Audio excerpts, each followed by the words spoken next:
अस्सलाम वालेकुम students, welcome to world of education. और आज आपको वर्ल्ड ऑफ एजुकेशन की इस वीडियो के अंदर जो है मैं CS 201 क्विज़ नंबर 1 जो है वो करवाऊंगा। और इजी क्विज़ था, आपका मुश्किल नहीं था। इंशाल्लाह मेरी भरपूर कोशिश ये होगी कि मैं आप लोगों को हर कॉन्सेप्ट जो है वो डिटेल से बता दूँ, ताकि आपका यही क्वेश्चन अगर मिड टर्म में आता है तो आपको उसका आंसर जो है वो ऑलरेडी पता हो।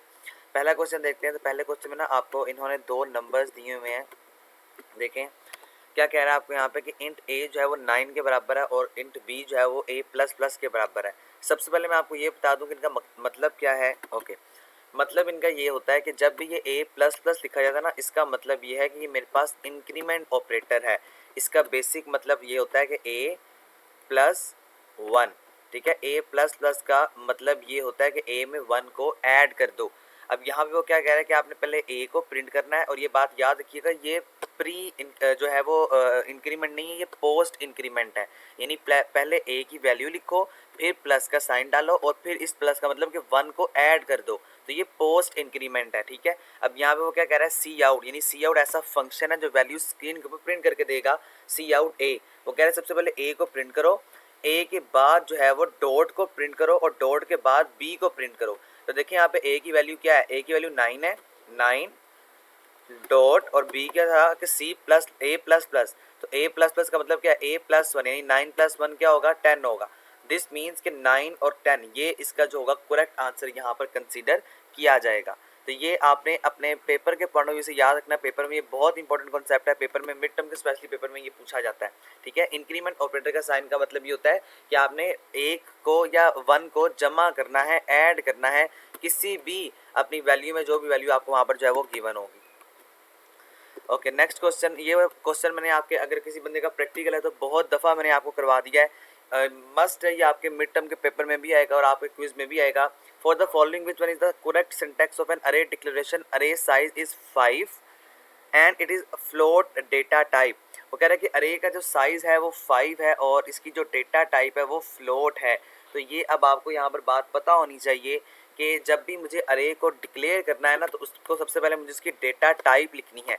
लेकिन डेटा टाइप क्या आएगी, फ्लोट। अच्छा, फ्लोट के बाद उसका नेम आएगा और उसके बाद उसका साइज़ आएगा। लेकिन ये आपने बात याद रखनी है कि उसका साइज़ हमेशा इन ब्रैकेट्स के अंदर आएगा, ठीक है। अभी तो आपको यहाँ पर सारे इन्हीं ब्रैकेट्स के अंदर, लार्ज ही ब्रैकेट्स के अंदर ऑप्शन मिल रहे हैं। सम टाइम ना आपको स्मॉल ब्रैकेट्स के अंदर भी ऑप्शन मिलते हैं, होता है वो ठीक है, सिर्फ ब्रैकेट्स की वजह से वो रॉन्ग कंसिडर किया जाता है। तो ये बात याद रखिएगा, जब भी मुझे अरे को डिक्लेयर करना है तो अरे को डिक्लेयर करने का तरीकाकार क्या होता है कि पहले उसकी डेटा टाइप, फिर उसके बाद अरे का नेम, जो भी नेम है उसका, और उसके बाद जो है उसका साइज़ आ जाएगा, जो भी साइज़ आपको यहाँ पे रिक्वायर्ड होगा या जो साइज़ आपको गिवन होगा। तो यहाँ पे आपको 5 गिवन है, तो इसका मतलब फ्लोट, नेम और 5। मैंने ना इसका प्रूफ भी आपके लिया हुआ था, मैं आपको वो भी दिखा देता हूँ। ये देखें, ये इसका मेन सिंटैक्स है। इसके मेन सिंटैक्स को याद रखिएगा, इंट एज, उसके बाद अरे का साइज। अब एज जो है क्या है, ये इसका अरे का नेम है। इंट जो है ये हमारे पास डेटा टाइप है, और ये जो अरे साइज है ये वो साइज होगा जो आपको यूजर बताएगा, जिस तरह भी इसने आपको क्वेश्चन के अंदर जो है उसका साइज बताया हुआ है। ओके, नेक्स्ट देखें, how many elements are stored in the following. कितने एलिमेंट जो है वो स्टोर्ड हो जाएंगे जनाब फॉलोइंग में। तो सिंपल ये 2 डायमेंशनल अरे को या मल्टी डायमेंशनल अरे को इस्तेमाल कर रहा है। सिंपल आपने क्या काम करना है, इसके अंदर ये होगा कि ये पहला वाला जो कॉलम होता है ना, ये पहला वाला जो नंबर होता है ये रोज का होता है, ठीक है। और ये जो दूसरा वाला नंबर आपको नजर आ रहा है ये कॉलम का होता है। अब ये बात आपने याद रखनी है कि अगर 2 डायमेंशनल अरे के अंदर मुझे अपने नंबर्स को जो है वो काउंट करना है, तो सिंपल मैं 4 को 5 के साथ मल्टीप्लाई कर दूंगा। तो 4 5 कितना होगा, 20 होगा, ठीक है। तो 4 5 20, तो करेक्ट आंसर यहाँ पे जो होगा वो 20 आएगा। हम इसको ऐड नहीं करेंगे, हम इसका मतलब ये होता है कि 4 जो मेरे पास है रोज है, यानी कोई भी है ना, 0 1 0 0, और 5 कॉलम है, कोई भी आप कर लें 2 3, या जब आप पूरे नंबर काउंट करेंगे ना तो वो आपके पास 20 करेक्टर्स के बराबर आएगा। तो सिंपल इसका सोल्यूशन या सिंपल इसका आंसर ये होगा कि आप इसको इसका मल्टीप्लाई कर दें, तो इसका करेक्ट ऑप्शन जो होगा वो 20 आएगा। 9 नहीं हो सकता क्योंकि हम प्लस नहीं करते, मल्टीप्लाई करते हैं। 25 तो कतई तौर पे नहीं हो सकता, और 10 भी नहीं हो सकता। तो जो करेक्ट ऑप्शन होगा that is called the 20। Next question देखते हैं। सपोज कर लें हमारे पास जो है वो y10, ये क्या कह रहा है आपको कि हमारे पास एक अरे है जो y10 है। अब इसमें से आपने 4th एलिमेंट को एक्सेस करना है, तो हम कैसे करेंगे। ये बात आपको होपफुली आपने लेक्चर में पढ़ी होगी और आपको याद भी होगी कि जब भी हमारी अरे डिक्लेयर होती है ना, उसका मतलब ये होता है कि हम उसको 0 से स्टार्ट करते हैं, 0 1 2 3, ये जो अरे है ना ये मेरे पास 4 नंबरों की है, लेकिन मुझे यहाँ पे 3 नंबर जो है वो शुरू रिप्रेजेंट हो रहे हैं या नज़र आ रहे हैं, क्योंकि हमने इसको 0 से स्टार्ट किया हुआ है। तो आपने ये बात हमेशा अपने माइंड में बिठा कर रखनी है कि जब भी मुझे y10 यानी 10 नंबरों की अरे दी जाएगी और मुझे उसमें से फोर्थ एलिमेंट को एक्सेस करना है, तो मैं उसको थर्ड एलिमेंट के साथ जो है वो एक्सेस करूँगा। थर्ड एलिमेंट के साथ एक्सेस करने का मतलब ये होता है कि क्योंकि हमने इसको 0 से रिप्रेजेंट किया हुआ है, 0 से स्टार्ट किया हुआ है, तो y3 जो है इसका मतलब ये होगा कि अगर मैं y3 को एक्सेस करूँ तो y जो फोर्थ मेरे पास जो भी एलिमेंट है अरे का वो आ जाएगा। अगर मैं y3 लिखूंगा दिस मीन्स कि चौथा एलिमेंट मेरे पास अरे का एक्सेस होगा। अगर मैं y2 लिखूंगा तो दिस मीन्स कि दूसरा एलिमेंट मेरे पास जो होगा वो एक्सेस होगा। y6 लिखूंगा तो मेरे पास 5 एलिमेंट जो होगा वो एक्सेस होगा। तो इसका जो मेन पॉइंट है यही था। यहाँ पर देखें फोर्थ एलिमेंट को एक्सेस करने के लिए हमने चूंकि 0 से स्टार्ट किया होता है, एक नंबर हमने माइनस की फॉर्म में करना होता है, तो y3 जो होगा इसका करेक्ट ऑप्शन यहाँ पर कंसीडर किया जाएगा। ये इसका प्रूफ है। यहाँ पे देखें वो आपको क्या कह रहा है कि एक्सेस करें 6 एलिमेंट्स को। ये ज़रा गौर से बात समझिएगा, एक्सेस करें 6 एलिमेंट ऑफ अरे को। तो वो क्या कह रहा है, आपने छठे एलिमेंट को एक्सेस करना है y5 से। अब y5 का क्यों एक्सेस कर रहा है, क्योंकि यहाँ पर हमने इसको 0 से स्टार्ट किया हुआ है। यही बात आपको पीछे भी करवा रहा है कि अगर आपने फोर्थ एलिमेंट को एक्सेस करना है तो डेफिनेटली आपको -1 करना पड़ेगा 4 से, तो वो y3 आ जाएगा। 3 से मुराद क्या है कि इससे मुराद ये है कि हमने y3 पे जाके हम चौथे एलिमेंट को एक्सेस कर सकते हैं, क्योंकि हमारी जो अरे है वो 0 से स्टार्ट होती है। यही बात इसने आपको थोड़ा सा घुमा फिरा आके क्विज के अंदर पूछी हुई है। होपफुली ये कॉन्सेप्ट आपका क्लियर हो चुका होगा। ओके, नेक्स्ट क्वेश्चन देखें। Return type of the function that go does not return any value must be. जो रिटर्न टाइप होती है किसी भी फंक्शन की, अगर वो हमें कुछ भी वैल्यू रिटर्न नहीं करती तो वो बाय डिफॉल्ट वॉइड वैल्यू है। वॉइड का मतलब होता है खाली, बिल्कुल एम्प्टी। ठीक है, अगर हमारी रिटर्न टाइप जो है किसी भी फंक्शन की हमें कोई वैल्यू या कोई भी चीज़ रिटर्न नहीं करती, तो दिस मीन्स कि वो वॉइड है, वो खाली है। According to your handouts मैंने इसका प्रूफ आपके लिए यहाँ पर लिख रखा है, ये देखें। द रिटर्न टाइप, जो मेरे पास रिटर्न टाइप है किसकी, ऑफ द फंक्शन की वॉइड होगी। It does not return anything. अगर वो हमें किसी भी तरह के रिटर्न नहीं करता कोई चीज़, तो उसकी जो फंक्शन होगा वो या उसकी जो रिटर्न टाइप होगी वो हमेशा से वॉइड होगी, क्योंकि वॉइड का मतलब क्या होता है कि वो खाली है, उसके अंदर कोई वैल्यू स्टोर्ड नहीं है।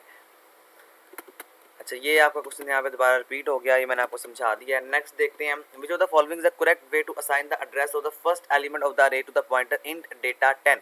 ये देखें बार बार आपसे अरे के मुतालिक क्वेश्चन पूछ रहा है, तो अरे से मुतालिक आपको याद होना चाहिए, इसका जो करेक्ट सिंटैक्स है ये आपको पता होना चाहिए क्या है इसका मतलब।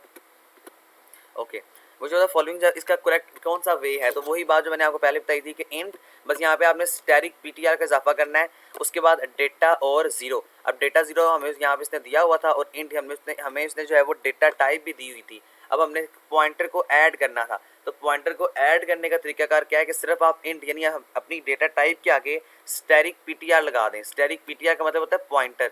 जहाँ पर भी ये वर्ड स्टार आता है ना, स्टार का मतलब होता है यहाँ पर हम पॉइंटर को इस्तेमाल कर रहे हैं, और ये जो PTR है ये शॉर्ट फॉर्म है जी पॉइंटर की। ठीक है, अब स्टैटिक PTR का मतलब है हम यहाँ पे पॉइंटर को ऐड कर रहे हैं। ये जो होगा आपका करेक्ट ऑप्शन यहाँ पे कंसीडर किया जाएगा, क्योंकि यही हमारे पास मेन सिंटैक्स है जिसकी मदद से हम अपने पॉइंटर के अंदर डेटा को स्टोर कर सकते हैं। ओके, नेक्स्ट हमारे पास क्या, declaration of 2 dimensional array of integer having 3 rows and 5 column in following. वो कह रहा है कि आपने डिक्लेयर करना है 2 डायमेंशनल अरे को। 2 dimensional array is also known as multi dimensional array. ये दोनों बातें याद रखिएगा, ये भी आपके पेपर में पूछी जाती हैं। 3 रोज हो और 5 कॉलम हो, तो कैसे करेंगे, ये बात आपने हमेशा याद रखनी है कि जब भी मेरे पास जो है वो पहले रोज आएंगी और फिर कॉलम्स आएंगे, तो यहाँ पर यही होगा कि इंट अरे, ये जो ARRAY है ना, ये अरे की शॉर्टेस्ट फॉर्म है। ठीक है, आप इसको पूरा भी कर सकते हैं या आप इसको शॉर्ट भी कर लें, डजेंट मैटर, आपका कोई भी एरर नहीं आएगा। अब ये जो नंबर होता है ना यहाँ पे जो हम पहले लिखते हैं, जिस तरह ये 3 इसने पहले लिखा हुआ है, तो इस 3 का मतलब होता है रोज, यानी हम पहले रो को लिखते हैं, उसके बाद हम जो है वो कॉलम्स को लिखते हैं। तो यहाँ पर यही बात आपको बता रहा है कि पहले हमारे पास रोज हैं, यानी 3 रोज हैं और 5 कॉलम है। और इंट, चूंकि इंट हम यहाँ पे डेटा टाइप को यूज़ करें, क्योंकि उसने कहा है कि आप इंटीजर इस्तेमाल करें, और अरे हमने यहाँ पर खुद क्रिएट करनी है 2 डायमेंशनल अरे के अंदर। तो ये देखें यहाँ पे 3 और जो 5 होगा इसका करेक्ट ऑप्शन कंसीडर किया जाएगा। 5 और 3 नहीं हो सकता, क्योंकि 5 का मतलब होता है कि पहले इसने कॉलम लिख दिया, और हम बाय डिफॉल्ट पहले रोज लिखते हैं और फिर कॉलम लिखते हैं। अच्छा, दूसरा ऑप्शन देखते हैं। दूसरे ऑप्शन में क्या बता रहा है आपको, जी, देखिए यहाँ पे इंट अरे 5 कोमा 3, कोमा हमेशा नहीं आता ये इसके सिंटैक्स में, इसको याद रखेंगे। सिंटैक्स में कोमा लिखेंगे तो वहाँ पे सिंटैक्स एरर का हमें जो है वो सामना करना पड़ेगा। ये इसका प्रूफ्ड है। इंट नंबर 2 3, अब यहाँ पे वो कह रहा है कि 2 जो है वो नंबर ऑफ रोज हैं, यहाँ पे इसने लिखा होगा, देखिए वही डिक्लेयर हम डिक्लेयर करेंगे किस चीज़ को, 2 रोज हैं, 2 पहले आया हुआ है और जो 3 है ये कॉलम है, ठीक है। हम पहले रोज को लिखते हैं और फिर हम कॉलम को लिखते हैं। होपफुली ये कॉन्सेप्ट आपका क्लियर जो है वो हो चुका होगा।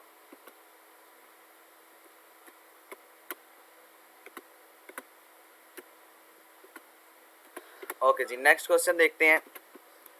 To get the value stored at a memory address, अगर हम मेमोरी के एड्रेस में वैल्यू को स्टोर करना चाह रहे हैं तो हम क्या करेंगे, वो यूज़ द एंड ऑपरेटर। ये जो एंड ऑपरेटर है ना, इसका आपको जवाब बड़ी आसानी से गूगल पे भी मिल जाएगा, लेकिन मैंने हैंड आउट पे ढूंढा तो मुझे वहाँ पे सर्च करने पे नहीं मिला, लेकिन इसका मुझे आंसर पता है कि इसका एंड ही है। एंड का मतलब क्या होता है, एंड का वर्ड ये होता है कि जहाँ पर एंड का वर्ड होगा ना उसका होता है रेफरेंस। और रेफरेंस हम किस चीज़ को कहते हैं, रेफरेंस हम कहते हैं कि हमारे पास डेटा का रेफरेंस मौजूद है या मेरे पास एड्रेस का रेफरेंस मौजूद है। जिस तरह मैं अगर आपको अपने घर का एड्रेस देता हूँ, दिस मीन्स कि मैं आपको अपने घर का एड्रेस जो है वो एज अ रेफरेंस दे रहा हूँ कि आप इस फलां फलां पते पे आ जाए, मेरे घर पे पहुँच जाएंगे। तो ये बात आपने याद रखनी कि जब भी मेमोरी के अंदर जो है वो हम जो एड्रेस होता है उसको स्टोर करते हैं तो हम वहाँ पर एंड ऑपरेटर का इस्तेमाल कर रहे होते हैं, ठीक है। एंड ऑपरेटर जो है यहाँ पे राइट ऑप्शन कंसिडर किया जाएगा। तो ये आपका क्विज था जी, होपफुली आपको समझ में आ चुका होगा। कोई चीज़ समझ नहीं आई मुझे कमेंट्स में ज़रूर बताइएगा। 110% ये क्विज आपका ठीक है, इसके अंदर कोई भी एरर नहीं है।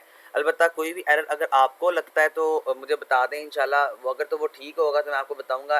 अदरवाइज़ ये तमाम तक जो है मेरे पास एज अ प्रूफ मौजूद है, ताकि आप लोगों को प्रूफ दिखाने का मकसद भी होता है कि आप लोगों को ये इस जो है वो गलत फहमी से निकाला जा सके कि शायद मेरी तरफ से कोई ना कोई मिस्टेक है।